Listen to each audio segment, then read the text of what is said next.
ఈరోజు ఏదైతే బంజారా ఎస్టీ వాళ్ళను గిరిజన సంక్షేమ శాఖ నుండి 2022లో ఎస్టీ కార్పొరేషన్ను 2002లో శాంక్షన్ అయి వాళ్ళ ప్రతి ఒక్క లబ్ధిదారులకు దాదాపు 60 మంది ఉన్నారు. 60 మందికి 60 ప్రొవిజనింగ్ కార్డ్స్ ఇవ్వడం జరిగింది.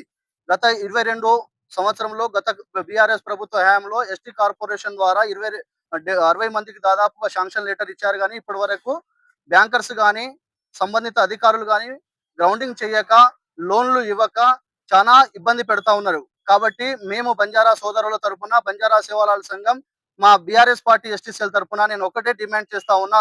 గత ప్రభుత్వం ఏదైతే శాంక్షన్ ఇచ్చిన ప్రొవిజనింగ్ కాపీలని గ్రౌండింగ్ చేసేసి మాకు ఎస్టీ లబ్ధిదారులకు ప్రతి ఒక్కరికి ఏదైతే 1,00,000, 2,00,000, 3,00,000 ఏ విధంగా అయితే వాళ్ళకి శాంక్షన్ ఇచ్చారో ఆ కాపీలన్నీ వాళ్ళకందరికీ శాంక్షన్ గ్రౌండింగ్ చేసేసి వాళ్ళందరికి ప్రతి ఒక్క లబ్ధిదారులకు లబ్ధి చేకూర్చే విధంగా చేయాలని మనవి చేస్తా ఉన్నాం. ఎందుకంటే గత చెవేళ్ల డిక్లరేషన్ లో కాంగ్రెస్ ప్రభుత్వం ఒకటి చెప్పడం జరిగింది. ఏమనంటే ఎస్టీ వాళ్ళకు ఏదైతే మన దళితులకు 12 లక్షల రూపాయలు దళిత బంధు ఇస్తున్నామో అంబేద్కర్ అభయహస్తం కింద ప్రతి గిరిజన కుటుంబానికి 12 లక్షల రూపాయలు ఇస్తామని చెప్పిన హామీ ఈ రోజు 3 సంవత్సరాలు దాదాపుగా 3 సంవత్సరాలు అవుతుంది. కానీ ఆ హామీ నెరవేరలేదు. ఆ 12 లక్షలు కాదు 12 పైసలు గిన మాకు రాలే ఇప్పటిదాకా. కానీ ఏదైతే మా గిరిజన సంక్షేమ శాఖ నుంచి 2022లో శాంక్షన్ అయిందో ఎస్టీ కార్పొరేషన్ ద్వారా, ఆ ఎస్టీ కార్పొరేషన్ ద్వారా శాంక్షన్ అయిన మాకు లబ్ధిదారులకు వాళ్ళందరికీ లబ్ధి చేకూర్చే విధంగా వాళ్ళకి గ్రౌండింగ్ చేసి వాళ్ళకు లోన్లు ఇవ్వాలని మేము డిమాండ్ చేస్తా ఉన్నాము. మాకు హామీలు ఇవ్వడము, మా ఓట్లు దండుకోవడమే జరుగుతుంది. కానీ గిరిజనులకు ఎక్కడ కూడా పట్టించుకునే నాతుడే లేకుండా అయిపోయింది. కాబట్టి మేమందరం కూడా నారాయణఖేడ్ తాలూకాలో ఇంచుమించు 100 నుంచి 200 మంది లబ్ధిదారులు ఉన్నారు. 200 మంది లబ్ధిదారులు ఉన్నా వారికి ఒక్కరికి కూడా ఇప్పుడు దాకా ఒక్క లోను 5,000 కాదు 10,000 లోన్లు ఇచ్చిన దాఖలాలు లేవు. కాబట్టి మేము ఒకటే 12 లక్షల రూపాయలు దేవుడికి ఎరగా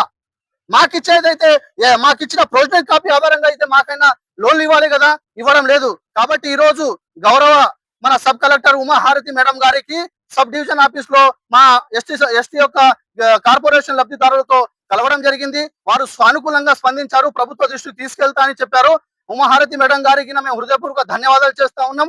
మా ఈ శాంక్షన్ యొక్క ఏదైతే మా ఎస్టీ కార్పొరేషన్ లబ్ధిదారులకు లబ్ధి చేరకపోతే పెద్ద ఎత్తున ఎస్టీ ఎంతమంది అయితే నారాయణఖేడ్ తాలూకాలో ఉన్నారో అంతమందితోని నారాయణఖేడ్ రాజీవ్ చౌక్ చౌరస్తా మీద మేము ధర్నా చేస్తామని డిమాండ్ చేస్తా ఉన్నాం.